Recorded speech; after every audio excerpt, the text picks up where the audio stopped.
Hi friends, இப்போ இந்த some வந்து எப்படி சால்வ் பண்ணலான்னு பார்க்கலாம். ஒரு 3 டயக்ராம் கொடுத்துருக்காங்க. கடைசியாக வந்து என்ன வரும்னு கேட்டிருக்காங்க. இப்போ வந்து பார்க்கலாம். ஓகே, இதில் எத்தனை சைட்ஸ் இருக்குதுன்னு சொல்லுங்கள்.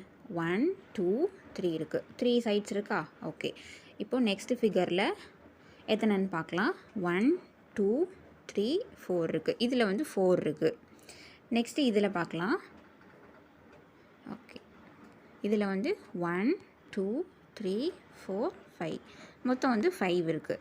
அப்போ நெக்ஸ்ட்டு வந்து என்ன வரணும், 6 சைடு இருக்கிற மாதிரி வரணும். ஓகேங்களா? இப்போ நம்ம போய் ஆப்ஷனில் போய் செக் பண்ணலாம். இதில் வந்து எத்தனை இருக்குது? இதில் வந்து 3 இருக்குது. அப்போ இது வராது.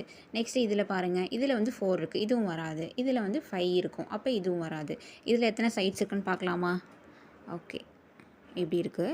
1 2 3 4 5 6 இருக்குது. 6 சைட்ஸ் இருக்குது. அப்போ இதுதான் வந்து ஆன்சர். Option D.